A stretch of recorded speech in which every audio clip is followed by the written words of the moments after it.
mofo. Buckle up, mofo. I Because know this this guy. guy I know is Craig. going I to know bring Craig. it. I know you do. Craig. Yeah. I'm saying that for the audience. I'm saying it for the audience. Buckle up, Wow. I'm saying, because this guy's going to bring it. I saved him for last. He's the cleanup hitter. He's the Reggie Jackson of 2021. He wears number 44. He's our cleanup hitter. Are you sitting down? I was about to ask you, do you notice anything different about me this time around? The first time I'm ever sitting down with you. I literally almost puked in my mouth last time I interviewed you because you're moving so much. I'm like, whoa. I'm standing up this time. It's the incredible Craig Siegel on office hours, cultivating the lasting symphony. CLS, my man. So good to have you on here. What an honor and a privilege to be here. See you twice, back-to-back weeks, and also my dear friend Mike Diamond, who I'm super excited to hang out with you tonight. Let's manufacture some magic. I'm ready for you to the audience. Buckle up. Yeah, let's start with the CLS Experience. Your podcast is on the rise. I'm telling you, if you love the playbook, you love Dave Meltzer, you love Mike Diamond, this is the frequency that my man brings. He brings so much energy and intellect, which is a rare combination. You know, what to you is your purpose of providing the CLS Experience? What's the purpose of your platform, Craig? Yeah, so the purpose, Dave, in a nutshell, is to inspire the world and to let everybody know that, and as Mike can attest to this, you're not broken. You don't need to be fixed. You just need to revamp your mindset, and you open up an entire new world of possibilities for you. And with the CLS Experience, we like to have we're very deliberate with who we have on. We like to have big recognizable names, such as the juggernaut Big Bad David Meltzer.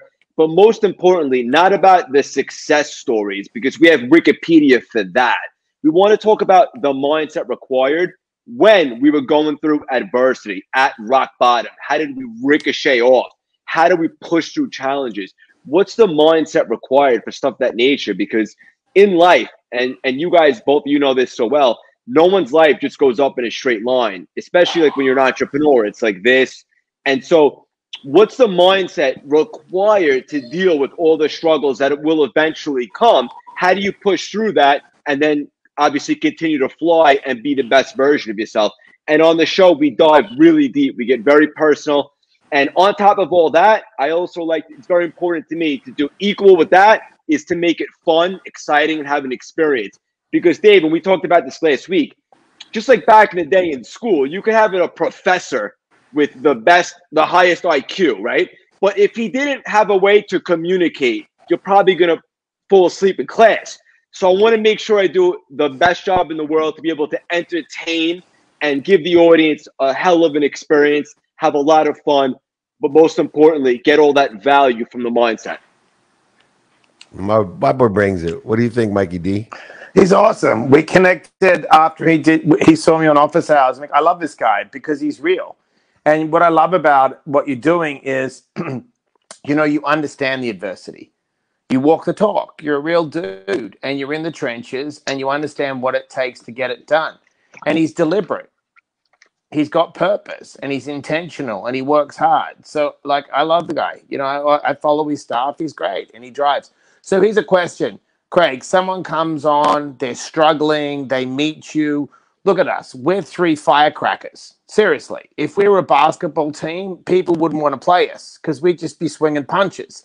So it's true. We're all crazy, and we're win. You know what I mean? We're always forward motivated guys. See, look at that. The three of us at the gun show. So how does Craig? So good. So I love what you said about making it fun. So you get someone that's struggling, because a lot of people right now are struggling. They don't know how to have fun because they're stuck. What's your first approach? Because you're high energy, like we're all high energy, to get them into their groove and make them feel good about themselves.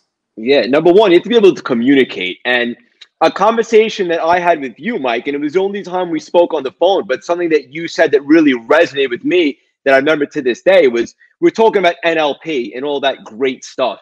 And you mentioned, and we're having a conversation about how everybody has to condition their mind. You can't just learn great mindset techniques from Dave and then be on your way. You have to condition yourself just like a basketball player works in the gym.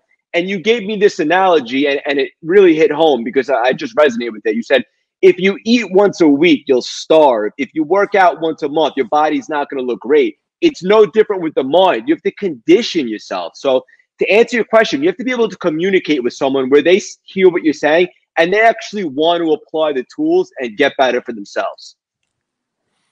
And you have created several different programs, several different platforms, 2 8-figure businesses during the pandemic. You are walking the walk, which is, one thing. There's a ton of guys out there that talk the talk. They're standing in front of shit they don't own, telling you how to get it.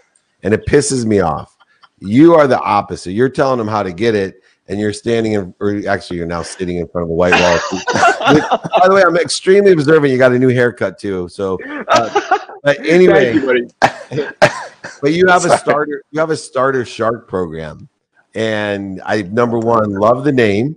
And I love, the idea, the visualization of it. But what does it entail in your program? What do you do as a starter shark? Yeah, so in regards to the Starter Shark program, what a great question. That one, basically, it's the online course, all the modules of me talking about all the different mindset techniques, the modeling, the anchoring, the submodality shifts, and so forth. That's all great. It's actually priceless.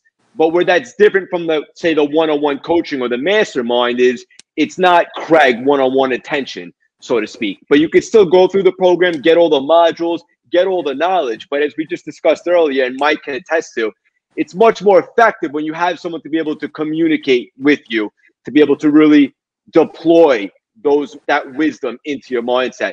But that program is unbelievable as well. It has all the knowledge and has all the modules, just doesn't have the intimacy.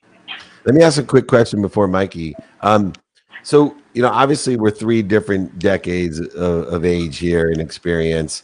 And when I get someone younger that obviously has deep thoughts and situational knowledge and experience and proof of concept, meaning you have success. So, the Dan Fleischmans of the world, the Jeff Fencers of the world, the Craig Siegels of the world, the Neil Patels of the world, all you guys are in the same decade arena there.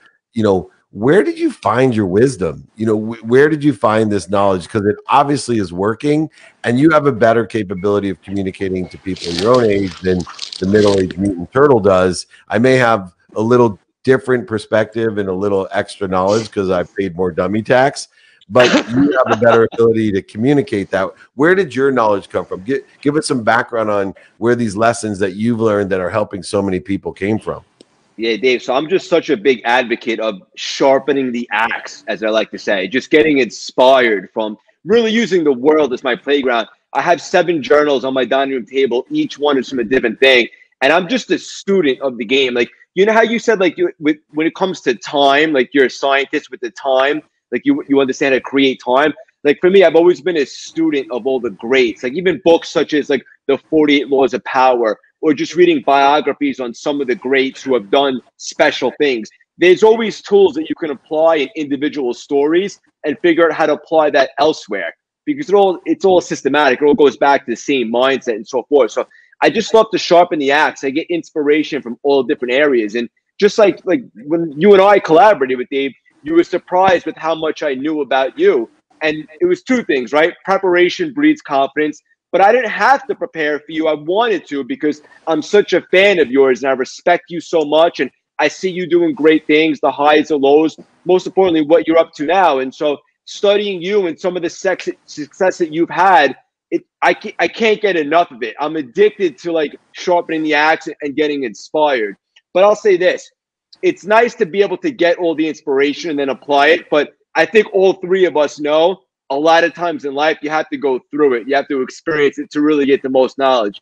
But with that being said, any inspiration I could find from all different outlets, I love to consume them and journal about them and study them. Wow. Love it. All right. So Craig, someone's sitting there. They don't have they want to change. They don't have the discipline acquired and cultivated like we have. What's the first step they do? One simple thing, because we know the ripple effect of making one right choice, and that 1% can lead you in that right direction. What's the first thing you would say someone right now that's watching this, blown away by the frequency we're putting out, going, I'm overwhelmed. What do I start with? What's the first thing you would say start with? They're stuck, they're frustrated, they're at home, COVID. Yeah, phenomenal question, Mike. And what I would say to them is as follows. It could be scary to step out of your comfort zone and try something new, like take action and learn all these mindset tweaks. But what's scarier, that or going down the same unfulfilling path that you're going down right now, waking up 6 months later, God forbid, 6 years later, in the same story? What's more terrifying? And 100 out of 100 times, they'll always say, more terrifying is to continue what I'm doing because it's obviously not working, or I could use some improvement. And once you have that visualization, Dave, I know you're big on visualization.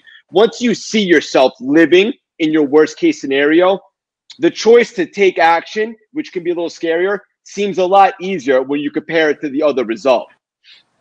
That's awesome. Just real quick, we got time for one more question. And, you know, you talked about what motivates us, what gets us started, gets us up, gets us back up, gets us, you know, restarted. I also see you as an incredible catalyst to inspire people, to not only get them up and get them back up, but to get them there. And in order to get there, you have to be consistent and persistent in the pursuit of your potential, which you know. And I'm sure you've learned from studying, which I love. Whenever someone says I study, that means they pay attention and give intention to the coincidences they want. They're utilizing the mathematical equation of luck. What is it? And this is the one that just kills people. You can get started and then people get restarted and they get restarted again, but they can't stay consistent. They can't condition the mind. They can't condition the body. They can't condition the soul, the energy, the spirituality.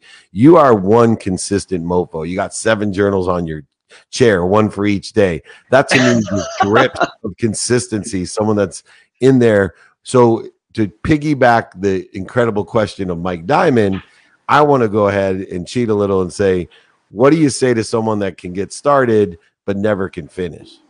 Yeah, so you're on this wheel, right? And it's the same patterns. You take 5 steps forward, you take 5 steps backwards. It's just this you're basically on a hamster wheel. And look, life is still moving forward, whether you do it or not. And it's a great question, Dave, because a lot of my clients, when I begin with them, it's like they've been to 25 Tony Robbins seminars. And in my head, I'm thinking like, love Tony Robbins, respect the hell out of him. He's the godfather, but how many of those do you have to go to before you take action and like make it last? The thing is that they just keep doing the same patterns. It's obviously not working. So you have to reframe your perspective and your mind and make sure that you understand that by altering your frame, you change your map of the world. And by changing your map, you change your understanding of the world and what you perceive to be possible for you. And a lot of people, they haven't expanded their paradigms as fully as they can. And they think that like a sports car with a governor, they can only go a certain speed because that's what they're used to. But you help them reframe what's possible for them. Now all of a sudden they see all this potential and they obviously want more of it. We're all addicted to great results. So the simple answer to your question is you got to break the wheel. You can't just keep going around in the wheel, or it's literally just going like this. Break the wheel. That's the best place we can end, man. I can't believe I got him to sit down and cut his hair all in one episode. This is amazing. Anyway, so man, you are incredible.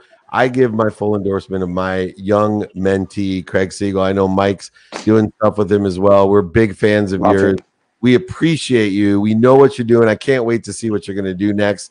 You got to come back and visit us anytime you want. You get the VIP gold card. Thank you for being such a great cleanup hitter. Where can people find you, Craig? On Instagram at Craig Siegel _CLS. Facebook, Craig Siegel. Most importantly, the brand new podcast, the CLS Experience, available wherever you listen to podcasts. 25,000 downloads in the first 3 weeks. Big Bad Dave Meltzer's on there. We're going to get Mike Diamond on there. Tune in, subscribe, rate 5 stars. By the way, I love you both so much. All kidding aside, I'm huge fans of both of you. Dave, I already spoke to Jake today about coming down to see you in March. So I'm coming right down there. You got it, my friend. You come on anytime. You come visit me anytime. Thank you for sharing your love and your knowledge and your wisdom. We love Craig Siegel. Thanks, brother. Love you guys. Have a great night. Love you, man. Great job, by the way. I didn't think we'd get to sit down. That's awesome. It's so good. All right, my brother. Woo! Right. That's a full lineup. We're going to make it quick. All right, so I love the whole flourish thing. I thought that was incredible. And so if you're going to go on a journey in anything you do in life, you have to de-weed to flourish. And you have to do the consistent work. And I love how both our first two guests talked about that. You know what I mean? It's the consistent work, going on the journey. Being a great leader is inspiring people with your action. Consistent action will inspire others. You said the greatest thing where people are standing in front of stuff they don't own. I thought that's the greatest line ever. It really is. It's so good. So I wouldn't be looking at what other people are doing.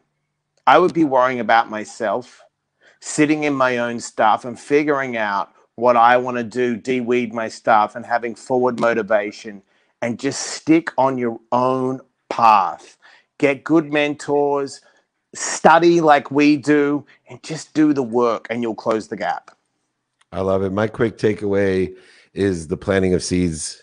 I think it's so powerful because if you look at Dr. Gallagher, who I'm obviously a huge fan of, and Charlie, he carried his own. I thought, you know, he was over his head, but he was awesome. And then Philip came on and blew my mind with the disruptive business. And then Craig is our future. Like when I think about the future of where and what space I'm in, who's going to carry on the legacy, it's people like that kid, and he gets it. But they're all products of different seeds, but they're also now flourishing to drop their own seeds, right? And this is the growth that we're experiencing, the acceleration, the expansiveness of what we learn, and it makes me so fired up and positive. I know a lot of people are focusing in on the wrong things, but if you're going to get anything from this show or a takeaway from the day, this is proof. You change the way you look at things, the things you look at change. That's Daya. That's not you.